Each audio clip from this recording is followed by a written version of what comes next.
Good morning everyone, and welcome to another ASMR book reading video. Oh, wait. Okay, yeah, sorry about that. I forgot to write down the name of the mod and author. So, these books are going to be very interesting because, if any of you are familiar with a game called Fallout 4, and I think it might have originated in Fallout 3, but it could be even older than that, maybe original Fallout, but it doesn't matter.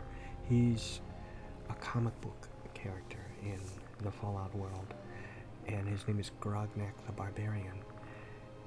And in those games, it's in comic book form, the stories. These books called Grognak Stories in Skyrim by MagicaLessMods. That's all one word for the mod author. MagicaLessMods, L-E-S-S. Less Mods, M-O-D-S. I'll leave the link down in the description box below. And again, Grognak Stories in Skyrim. These books are based off of the character Grognak from the Fallout series, but they're all original stories that he has written. So, I've been playing the Elder Scrolls series for many years now, and even though I don't read every single book, I do try to read, a lot of them. And so I'm kind of familiar with the kind of books that they have. So it would be very refreshing to read some new stories. Like there's a children's book. I don't think these are going to be children's books really, but like one called Kolb and the Dragon, something like that. It's a choose your own adventure book.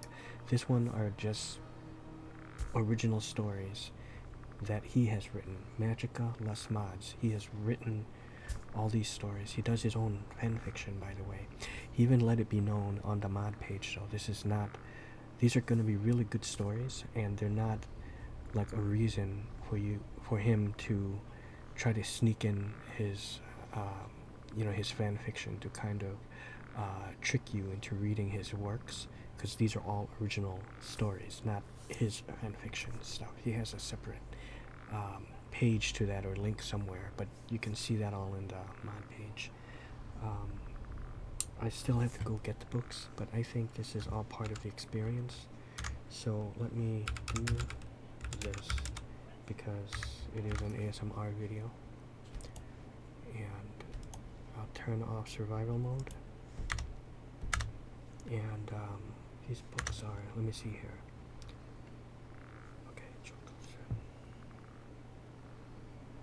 Okay, one is in Skyrim, another one in Windhelm. Okay, let's go to Windhelm. The Palace of Kings on Ulfric's desk. So let's go ahead and Lair of the Virgin Eater. Oh, that's the name of the book. Okay, so the three books are, I see. I was going to say, where's the Lair of the Virgin Eater? Why is it inside the Palace of Worms? Jungle of the Bat Babies, and in the bosom? Is that word? B-O-S-O-M? In the bosom of Corsair Queen. Of the Corsair Queen. Okay, so this first one, Lair of the Virgin Eater, is going to be on Ulfric's desk, so let's go check this out. Don't be so sure of that. We've intercepted I would think couriers from Ulfric's Solitude. desk. Oh, The Empire is putting a great deal of pressure on the White Run. they're busy talking about their thing. If he's not with us, he's against us. He knows that. They all know.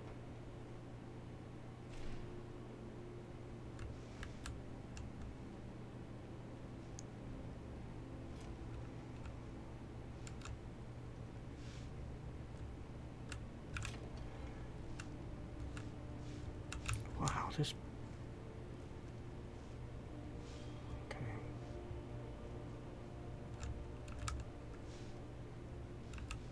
This looks really nice.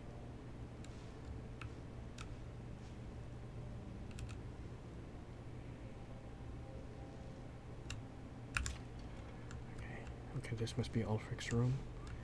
Let us not be disturbed. This is not it. Ah! Grognak the Barbarian in Lair of the Virgin Eaters. Okay. Virgin Eater. That's considered stealing. That's okay.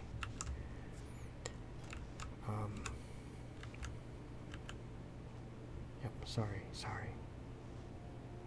Let me just go into one of these nice rooms here.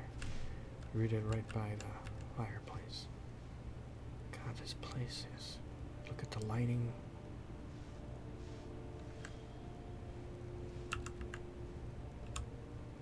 Okay. So let's go ahead and read this.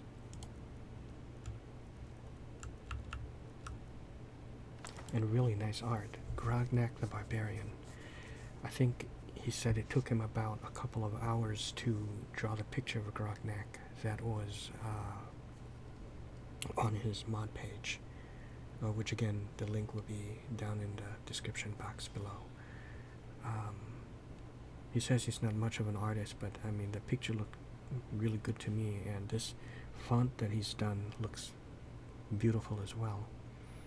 Grognak the Barbarian, Lair of the Virgin Eater by Leslie the MagicaLess. I love that. Sorry. The Golden Leech Inn stood out like a lighthouse. Again, I can't stress this enough. These are all original works by MagicaLessMods, okay? So, the Golden Leech Inn stood out like a lighthouse in the deepest moonless night. Laughter, music, and smoke came out of its windows in such a merriment one could think the villagers were celebrating the crowning of a king. Yet outside, the land was gray, barren, and desolate. It's better fitted the travel-worn stranger that passed the door of the establishment this very moment. Oh, what had that happened? Oops. As if his sole presence had sucked all the mirth and joy out of the local revelers. Everything suddenly stood still. It's using terminology that we know from Skyrim revelers. Those are those people that sometimes can wait for you outside of like a city or just somewhere off the side of the road. They're always drinking, and you give them hunting brew. The bards interrupted their jolly strumming. The patrons paused mid-sip, and the dancers froze in uncomfortable pauses. Unfazed by the curiosity, the stranger chose a stool, unfastened his cloak, and gave the tavern keep a look that was more than enough. The burly man poured an ale in a wooden tankard and held out his hand. A grunt was the first reply. Right? Or something like... But the traveler handed him a copper, and the barman gave him the drink. What I'm going to do, actually, before I proceed, is I'm going to add some,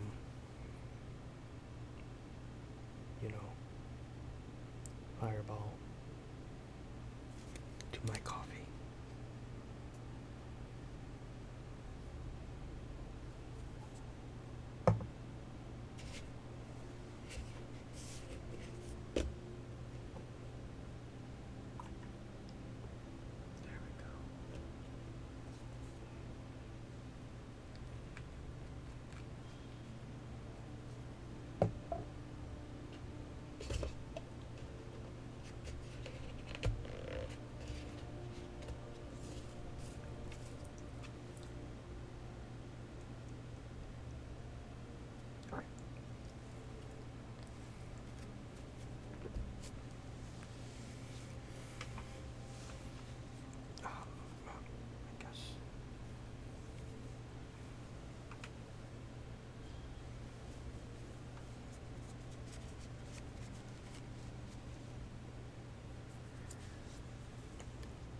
What is the occasion? Asked the outsider after gulping a good half of his beverage.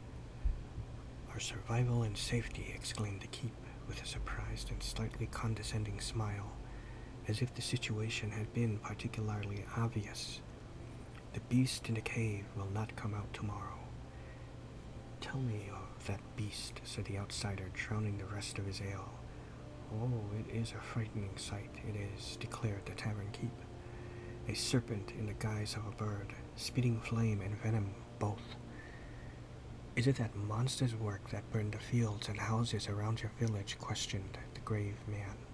I'm guessing it's Grognak. The tavern keep nodded. Have you given shelter to a girl blonde of hair and wearing painted bracelets before the attacks? The outsider asked suddenly.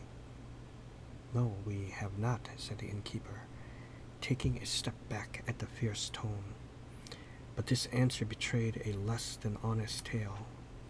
The stranger stood up, his thick muscles tightening the fabric of his rough tunic, and glared at the man behind the counter. Even with such an obstacle guaranteeing his relative safety, the man shuddered and whispered before his questionnaire. All right, he finally yielded. She did come to our village, but we did not give her housing. Where did she go then? Inquired the man angrily. To the lair of the Virgin Eater. Oh my God, answered the tavern keep in a sullen voice.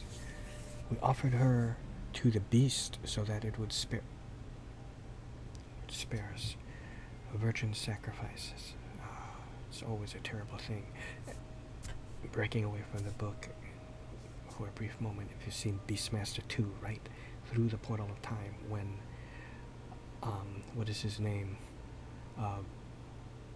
Shoot, I can't remember his name. Well, his name is Arklon, Wingshauser, played by Wingshauser. When he's in the shop searching for fancy clothes, he said, I assure you, monsieur, these are the fine virgin wool. Virgin, you say? My good man, from where I come from, the only thing a virgin is good for is sacrifice. Well, I have sacrificed a few in my time too, you know. If we were in my kingdom, I would slit you open and disembowel you. You know, monsieur, have you ever thought about anyways, not a minute later, the traveler was out in the dark and cold of night. He followed the directions given to him by the men that had delivered the girl to the monster. Soon enough, he faced the entrance of this gloomy natural fortress. Before the grotto lay the bones and weapons of unfortunate warriors. Hissing fire came out of the cracks in the ground, coloring the withered corpses and rusted weapon with reddish gold gleams. He took a double-edged battle axe that was in a better shape than the other armaments, struck his torch ablaze with a firestone, and ventured into the unknown darkness. Oh, I love it. Soon he heard the pathetic moans and sobs of a young woman. They guided him to a pitiful figure. She was chained to a pole mounted on a rudimentary cart that the beast had dragged to the deepest confines of its lair.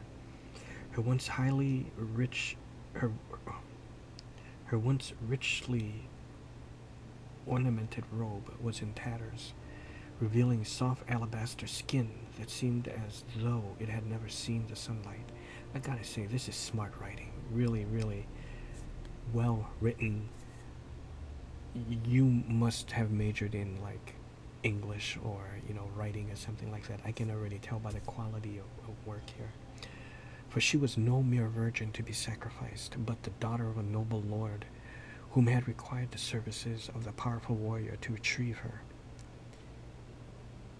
Hail, Gisela, he greeted her. I am Grognak.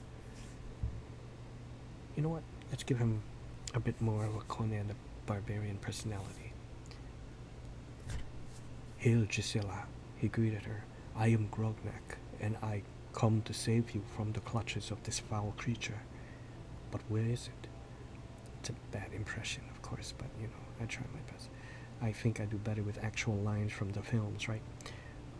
Oh, Grognak, please hurry and free me from my bonds. For the creature left the cave, but might soon return. With a single strike of his mighty axe, he split the chain links asunder and almost felled the wooden pole as one fells a tree. Oh, I see.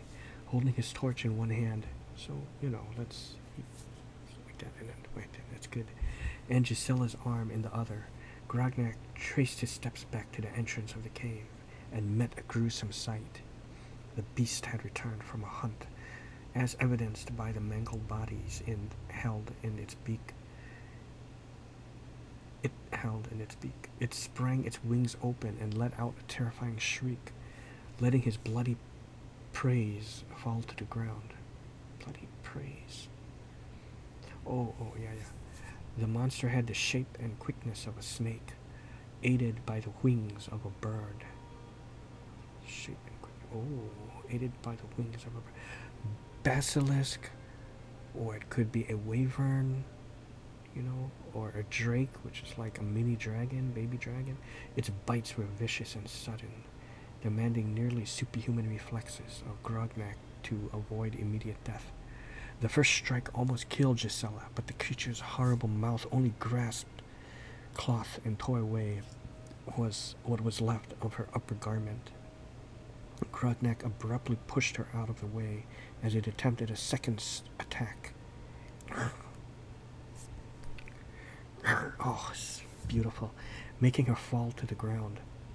The beast was now open, and raising his axe, the warrior smote the beast with all his strength.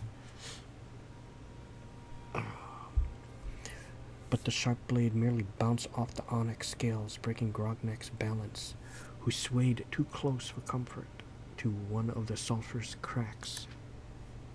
He jerked back as a jet of hot flames came close to burning his face to a crisp. This gave him an idea.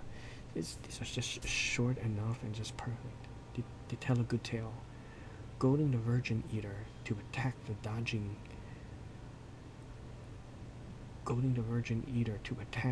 and dodging each beak thrust expertly, he timed his movements with the bursts of red fire so as to let the beast catch fire. Oh. And Grognak watched as the smoldering creature twisted itself in a mad dance for hopeless survival. Soon nothing remained but ashes. It just killed itself. Gisela then stood up, wrapped her hands around his naked torso in a thankful embrace, and kissed him. Of course, he's gonna get some. Come, let us leave this accursed place, he said after she freed his lips. I know, no, and he'll add, no, I have another, Valeria, but no, I know of one way to keep you safe from Virgin Eaters. Oh, I know of one way to keep you safe from Virgin Eaters. Yeah, you know. Okay, so anyways, I think that is, you know what, let's go all out, shall we? Let's go all the way. Okay, so let's get out of here and oh no.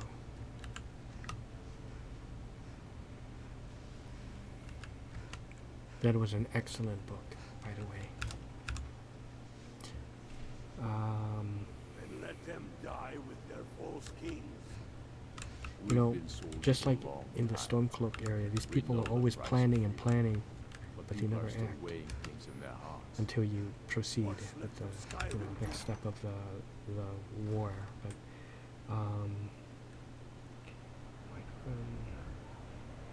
Solitude Docks.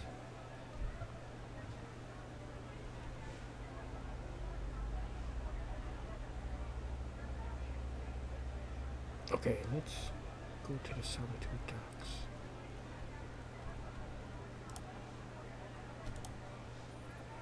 It's called In the Bosom of the Corsair Queen.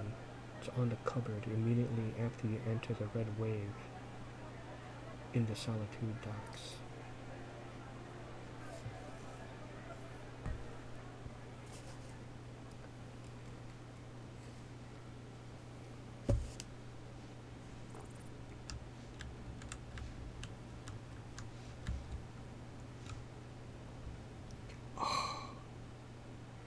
Look at this. Sunrise.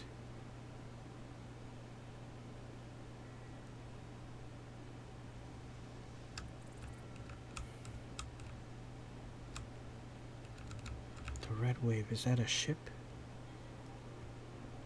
I mean, I come down here, but I don't ever really, explore it. I know I've been down over here. There's a quest attributed to going into that warehouse over there. But other than that, as you enter the red wave sounds like it's a ship, right?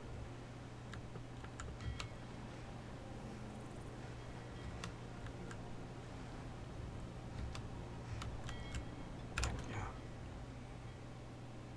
In the solitude dogs. Is on the cupboard. Oh man, it's dark. It's right here.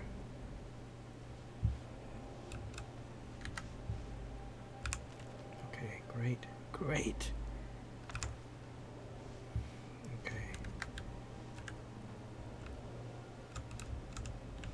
Let's just go outside to read.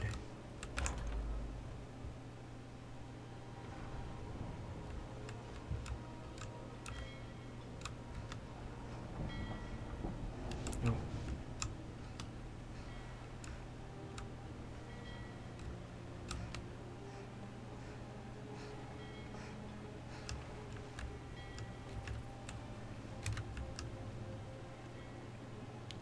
What a lovely view. Okay, let's read this book.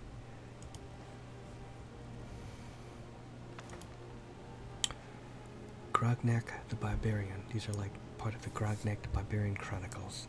In the Bosom of the Corsair Queen by Leslie the MagicaLess. I love it. Part 1, The Prison Island. 1,000 rageful voices echoed against the prison walls, crying for vengeful retaliation. Guardsmen struggled to contain the mobs with their pikes. They might impale one of the crazed convicts, but it would leave them unarmed to face the hundreds more. As they cried for reinforcement, fearing to become overwhelmed, they did not notice the silhouette passing them by with cat-like agility. Her untamed mane of fiery tones blazed through the stone corridors like a lit fuse. In an instant, she had passed the door to the guards' quarters, struck in a powerful blow to the warden with his own bottle of rum, and stolen the keychain from his belt. When she got out, however, she came face to face with a mountain of a man, Grognak again. His long, blonde, unkempt hair fell down in broad shoulders, and his rags could barely hide the thickness of his muscles. "You are no god," she observed. Oh, that's like the line that Conan used, right? You're no god. Neither are you. With thieves like yourself. Ha! 2 thieves who laugh at death? You don't even have a rope. Do you know what horrors lie beyond these walls? Nope. Then you go first.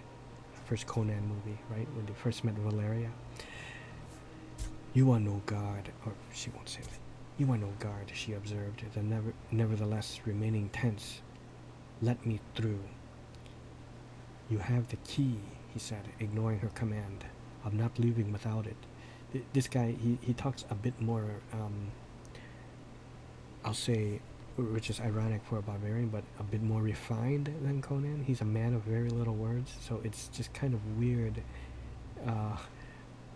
using his accent to these words, but it's okay. Suddenly a shiv appeared in her hand. She hid it in her sleeve for just such an occasion before venturing out her cell. In reaction, the giant assumed a fighting stance and gave her a defiant look. He did not expect her lightning-fast attacks, however, and was only saved by quick reflexes, moving out of the way just in time to preserve the integrity of his jugular. Jesus. She's out for blood, out to kill. In such a narrow space, his massive frame limited his options. and he had to move back. This quasi-success had made the young woman overconfident, and she thrust at his face, letting him catch her by the wrist. "Listen, girl," he said, forcing her to drop her makeshift weapon. "There is no need for us to fight. We both want the same thing. We should escape together." "I suppose you're right," she conceded after he let her go, massaging her sore wrist. "But we need to act fast." Or was that her? "But we need to act fast." They could still hear the chaos in the inside court when they reached the supply room that was to be their way out of the penitentiary. Inside, they found ropes that were meant for the necks of the least lucky inmates. The front gate was too heavily guarded for them to attempt anything at ground level, and the windows were too small for either of them to go through. Using the warden's keys, they made their way to the top of the building, where sentinels armed with bow and blade patrolled along the crenellations. One of the guards spotted them and almost had the time to cry for help, but a well-aimed throw of the woman's shiv silenced him and sent him down in a pool of his own blood. Oh, I love it. Her companion of fortune robbed the dying man of his saber and gave her back the improvised dagger. Not a minute later, they had tied the ropes around one of the merlons and were scaling down the prison wall. They almost touched the ground when they heard one of the archers signal their escape. They have an advocate, right? The ropes were cut and they fell painfully to the ground. But bruises and superficial wounds were the least of their concern. Hounds barked from the other side of the building, and a stampede of guards soon followed. They ran, ignoring the flailing of uncooperative branches, jumping over fallen trees and pools of quicksand. Before the sunset, they reached the shoreline, and their pursuers had lost them.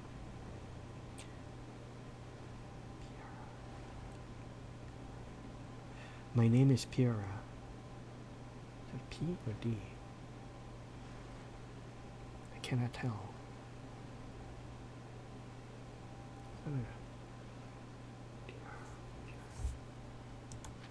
I can't tell if that's a... I have to try to find another D, but... Oh my god.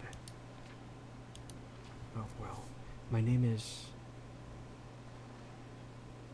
Piera. The woman finally introduced herself. Grognak simply answered the man. You owe me, Grognak," she said. I do. I suppose I do," he admitted, "but I have no coin with which to repay you." "Coin is of no interest to me at the moment. There is another way you can settle your debt to me, however." He looked at her expectantly, probably thinking that, she wants him to give her some. "Help me retrieve my ship," she said. Oh, this is great. Part 2, Payback. The even eel was lively at this hour of the day. Sea-worn sailors gathered there to sing and drink and lose their hard-earned gold at dice. Geoffrey the singer was in the middle of a particularly bawdy song when the door opened, and the sight of the newcomer left the words stuck in his throat. Standing proudly in the sunlight, wearing a much more flattering blouse than the rags in which he had last seen her, passion burning in her eyes, was Captain Piera. A solidly built, long-haired man followed her as she entered the tavern. Is this maybe like her father or something? "Why do you not sing, Geoffrey?" she snarked. "I would hear the tales of my amorous adventures." With noticeably less conviction, he resumed where he had stopped. Piera walked to the table where the dice game was held, followed by Grognak and every pair and a half pair of eyes in the establishment. She sat before a man whom obviously had had an unusual amount of luck.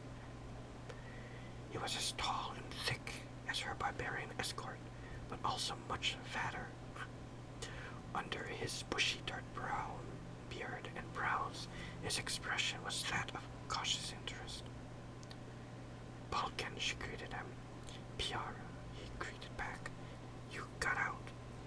No thanks to you, she retorted. It seemed only right I let you meet your replacement. That was supposed to be her guard, and he sucked at it.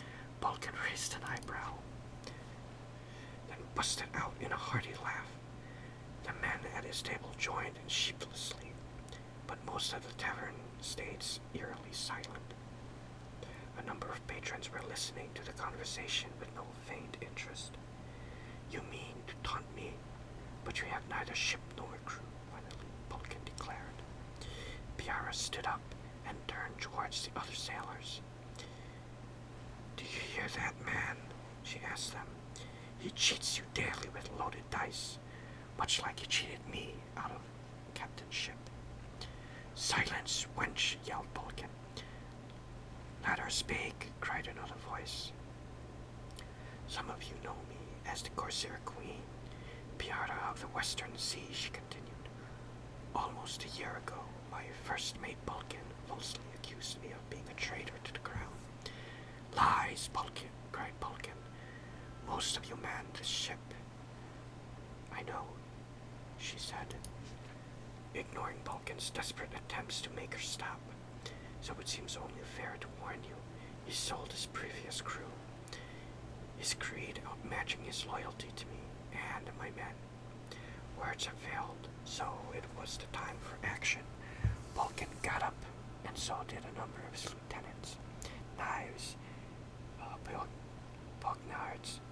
I'm not sure exactly how to pronounce that Grognards, but I'm familiar with that because of Diablo 2 and 3, I think. And cutlasses were drawn, and steel met steel and flesh in a vicious scuttle. Grognak and Piara fought as a pair, mowing down any man foolish enough to get too close. Her stabbing, look at this, a barbarian and a rogue captain, is fantastic. Her stabbing and methodically at the sailors. She knew she could not convert her cause. It was a bloodbath. The battle ceased shortly after Balkan's lifeless body fell to the ground, emptied by 1,000 cuts like a dog chewed wineskin. His loyal followers dropped their weapons, and the other survivors cheered. The Corsair Queen had a crew once more. Wow. Part 3, Return of the Corsair Queen. This is like the longest of the book so far, right? Of the 2 so far that I've read. It was a dark and foggy night that perfectly suited their plans. Hidden behind crates and barrels, they watched the soldiers that roamed along the quay, safeguarding Piara's confiscated ship. As per the captain's plan, they would separate into groups, one larger, led by Grognak, looks like he's joined the cause, and other one smaller and led by Piara herself. A blurry lantern glowed in the blackness and moved in small circles. That was the signal. Grognak charged at the head of a group 8 strong. All of them was as big as the barbarian. They had been chosen for their experience in combat or raw power, or both. Taken by surprise, the first few guards aground fell quickly, and none had time to cry for help. But the soldiers on the ship noticed and readied their bows and arrows. A shower of sharp metal claimed the life of 2 warriors, and Grognak commanded his remaining men to retreat and take shelter behind the crates. Too busy loosing arrows at the unknown threat, the soldiers on deck did not notice Piara's smaller team get aboard. Unlike Grognak's stocky sword wielders, these were lean and light-footed. Without a noise, they crept behind the archers and slit their throats. What I love about these books, he mentioned how they're not lore-friendly, and sure, that might be the case because it's come from Fallout 4, but to be quite honest, this Leslie, the MagicaLess, is an author. I don't think I'm pretty sure there's no NPC running around here in Skyrim with that name, but he's someone who resides in Tamriel. Would make an interesting NPC, right, to put them in here. Maybe Leslie, the MagicaLess, would hang out in the Bard College or something, and then you can recruit Leslie, the MagicaLess, as a follower. But my point is, Leslie, the MagicaLess, is a storyteller, an author, much like a bard. So it doesn't matter that Leslie is not using, Skyrim lore. This person, going by the context of the game Skyrim and the universe of the Elder Scrolls, much like in real life, writes fan fiction, and Grognak is a creation of his mind, of his fantasy, and he's a book author, and he put his stories on paper. It's like what is his name? Now I can't remember. How can I not remember? R.R. Martin, is it? Who wrote, I think it was the Game of Thrones, right? See? It's just fake like that, so this person is just a book author. Like Stephen King, or the guy who did, or like Anne Rice, right? It doesn't have to take place in the real world of Tamriel, but in his fictional world that he has devised. So I love it. Anyways, back to this. Sorry for branching off on a tangent somewhat. Unlike Grognak, I read all that. They are the escaped prisoners, yelled one of Grognak's opponents moments before his head was separated from the rest of his body, so he managed to get out a cry before he died. But the barbarian had only dealt with one of them, and some ran back to the city to sound the alarm. Oh, here we go. Having no better option, he rallied his warriors and organized a defense around the ship, barring entry to anyone moving crates to use them as shields. Meanwhile, Piara and her smaller team were lowering the sails, undoing the moorings, and readying the oars. It was a task for thrice as many pair of hands, but Grognak could spare none of his warriors. Already an entire army was marching upon them. Stand your ground, ordered the barbarian. Stand your ground, ordered the barbarian, when he noticed a man beside him flinch. Tonight we fight, tomorrow we claim our gold. And thus began the fiercest of battles. Arrows flew above their heads and into the ship's hull, into the archer's head, and none left to shoot. Then spearmen charged and felled 2 men and wounded 1. As Grognak readied himself for the third assault, he saw the soldiers tumble and fall. Piara had her group had taken the bows and arrows of their victims, and now shot salves of wood and steel on the confused attackers. "Come aboard! We can leave," she cried. Grognak and his 5 remaining men boarded the ship, and as the first rays of sunlight set the skies ablaze, kind of like now, right? Kind of ablaze, the Corsair Queen sailed towards the horizon. Happy ending, it seems. Piara and his newfound first mate mocked the vanquished army with hearty laughs. They were weak by their numbers, but strengthened 1,000-fold by their victory. Kiss me, first mate," said the captain. "The night is not even over yet, and our triumph calls for passionate celebration." Oh, Jesus, this always ends in, And Grognak seized her in a powerful embrace and pressed his lips against hers. But those were commands he was glad to hear. I love it. I love it.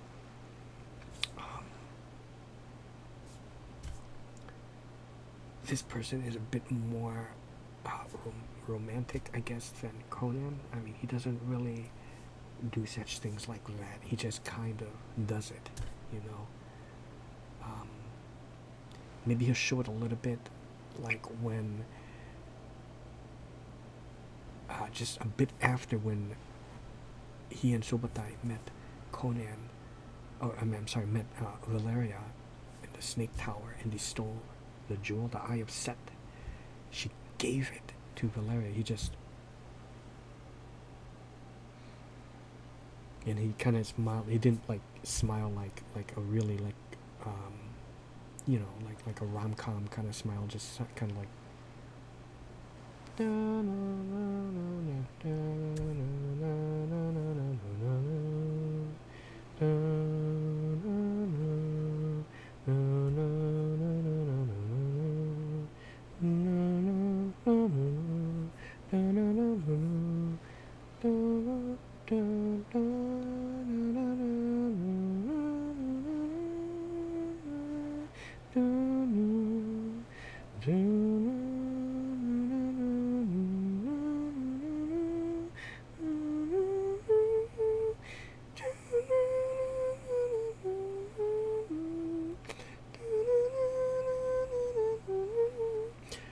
when Valeria and Conan were having sex for the first time. It's called the wifeying or something, the wifening, when he was, you know, doing it with Valeria.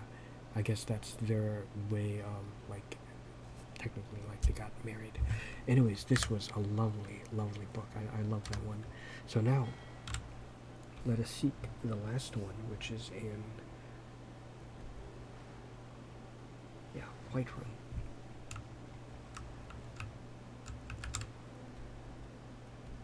It'd be right here. Not in, is it Dragonreach? But it is in, yeah, Jorveskar, where the companions are, you know?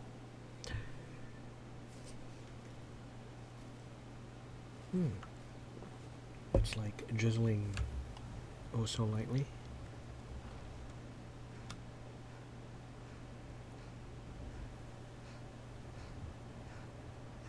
Not heavy rain, and I love it. Let's maybe take this into the tavern and read it. Might be a little noisy in there though, but okay, in Jorveskar, in Whiterun, on the table where you first meet Kodlik and Wilkar. That's the thing. I'm not. Oh, let me see. Kodlik and Wilkar. Isn't it like it's been a while, but they were down here?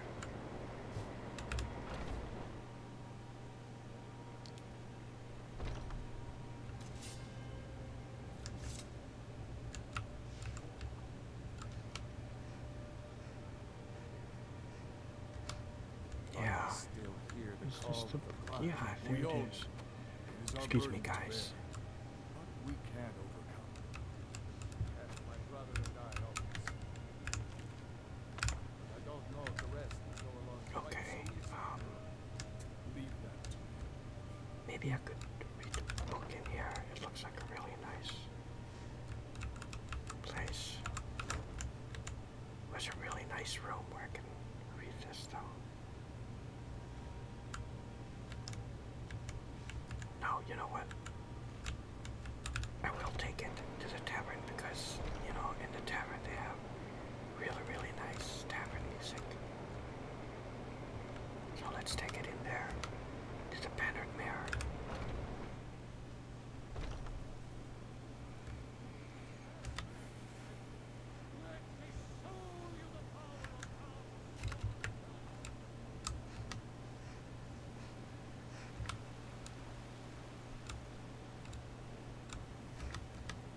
Okay. Come on in. We got warm food, warm drinks, and warm beds.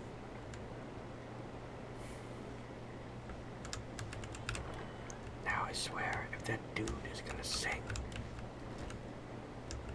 Okay, he's just, I think he's playing.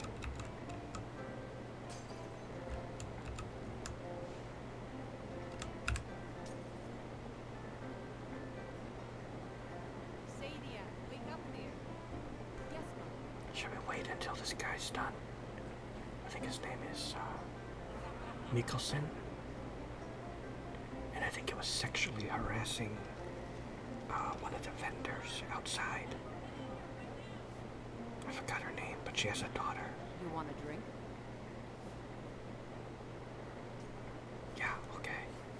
sure.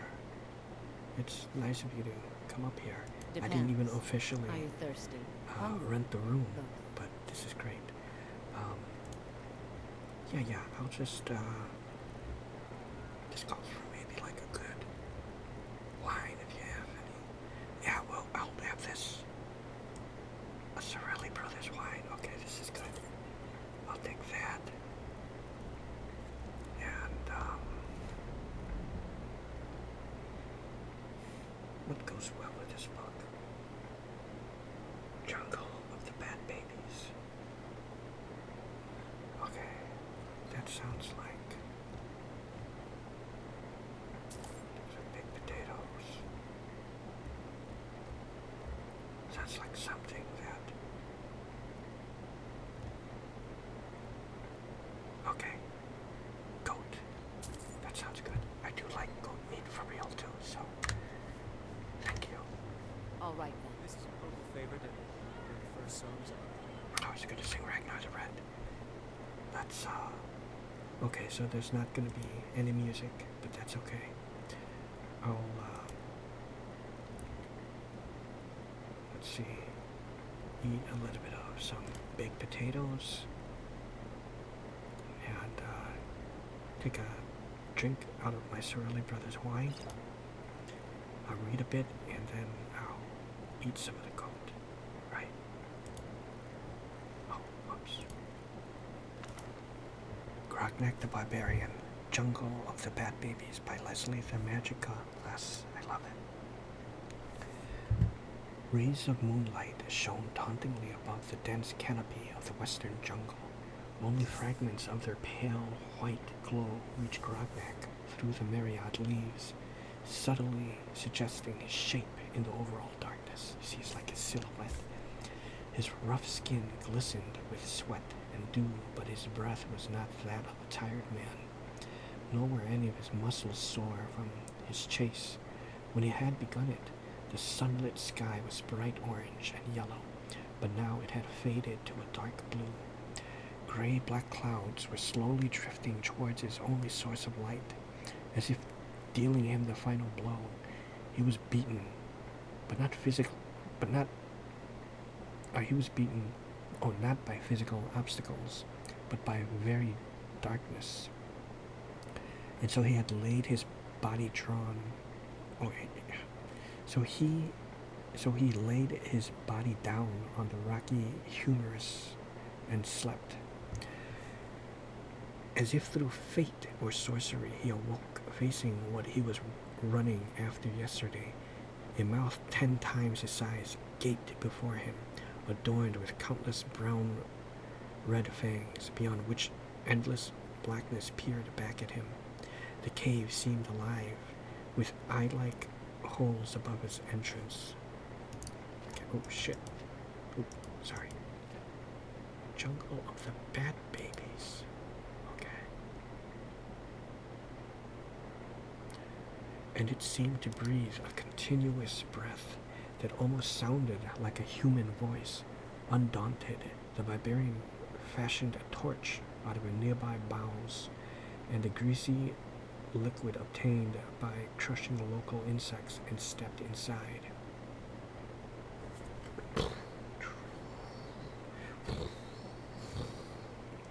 As he walked, the noises grew more human-like and song-like until he came to face a beauteous woman clad in a peculiar leather outfit that draped her like an ill-fitting dress. From her voluptuous shape and prideful stance, you could see she was no pauper that could afford no better vestments. You could see she was no pauper that could afford no better vestments. The prince and a pauper, you know. But yeah, a poor person. Her soft humming died as she took notice of him and greeted him with an inviting gaze. "Come," she said, smiling. Curiosity blunted the barbarian's unusual caution, and he drew closer. He was one step away from her when she cast aside her intriguing garments, revealing a skin of perfect alabaster. Wow! Yeah, so I knew it. It was Piora, because that is a P, see? Pleased by the sight of her flattering curves, Grognak almost did not notice the secondary limbs sprouting from his shoulders. Oh, Jesus. They were dark and bony, and a veiny brown veil stretched under them. She had not disrobed, but was in fact merely spreading her wings. What are you? He questioned, as she stepped away from the creature. The Bat Mother, she answered him in a suave voice. Bid me this day, make gift of your strength and vitality to our progeny. And Grognak understood she was the beast he had chased the night before. No giant bird, but a disturbing hybrid of bat and man, bat and woman. Yet, as revolted by her very nature as he was, he could not complete his hunt, for she talked and smiled and breathed as a human woman would. She was unlike a monster, unlike those beasts of sorcery whose blood he had drawn without hesitation, and whom he had watched die without remorse. She would not be his game, but neither would he be her lover. I will not breed with you, Bat Mother, he declared. Show me the way out of this dwelling. If you will not, said the creature in a sorrowful voice, then die. And she chanted, and suddenly 1,000 eyes opened in the darkness, as if awakened by her voice, weaponless except for his torch. Really? What happened to his weapon? And not knowing which enemy outnumbered him, the barbarian turned back and ran. An infinity of wing flaps echoed from behind him, and as he saw the light of day, he threw his torch at them. This did not halt his pursuers, however, and once out of the grotto, he saw them. Like the mother bat, they were neither bats nor human infants, but an unnatural fusion of both. They were clawing and biting at his exposed torso, shoulders and torso, wounding him. He had suffered worse injuries, but there were so many of them, he could well die from the blood loss. Brutally, he was pushed away from the flying pests, and it took him a few seconds to understand. The Bat Mother had clutched him with her human arms and legs, and was lifting him above the jungle canopy. Instinctively, he fought against her embrace, but to no avail. She would doubtlessly let him fall as an eagle drops a turtle. Changing his strategy, he wrestled in her grasp to turn himself toward her and struggled to free his powerful arms. Mercilessly, he clasped his hands against her neck and applied crushing force. She was made of sturdier matter than most women, and would not yield to Grognak's strangulation, but it hampered her ability to fly, and she had trouble maintaining their current altitude. Eventually, she became unable to sustain both their weight and released her captive. But Grognak held strong, and the sudden shift in balance was too much for her. They plummeted towards the jungle, whose sharp branches threatened to maim and kill them before they even touched the ground. In a last-ditch effort, the Bat Mother flapped her wings. That was just enough for them to land in a narrow river. They drifted to the banks, and Grognak hot up. But the Bat Mother did not. Her head wrung at the grotesque angle, her brittle wings horribly mangled. As the barbarian walked away from this pitiful sight, you could hear the lamentations of 500 orphans, mourning the loss of their only parent. It's kind of sad. Oh, that is extremely sad. And that's the end of it. That's a nice book also. Okay. Oops. There we go. Alright, this calls for a celebration of eating my leg of goat roast. And that is it. Okay, my friends. Again, this is Grognak Stories in Skyrim by MagicaLessMods. The 3 books are Jungle of the Bat Babies, which is in, I won't say where, just in case you want to discover it, but you've seen it for yourself. I'll just say it. It's in Yavaskar, in Whiterun, Lair of the Virgin Eater. It's in the Palace of Kings in Windhelm on Ulfric's desk, and in the bosom of the Corsair Queen is on the cupboard immediately after you enter the Red Wave in the Solitude Docks, which is the ship. Again, Grognak Stories in Skyrim by MagicaLess. I'm going to leave the link to his mod on the Nexus mod down below. Please like, comment, and subscribe, and when you head on over to the mod page, please be sure to check it out yourselves. Please be sure to endorse him, and for those folks who are in a position to do so, as whenever I'm capable of doing it, I like to endorse and donate to these mod authors, because they do these things for free, even if it's just like $1, you know. It just kind of shows that you appreciate the hard work that they've put into their mods. Yeah, so that is it. Hope you guys enjoyed, and have a good night if you're watching this at night, and sweet dreams. Yeah.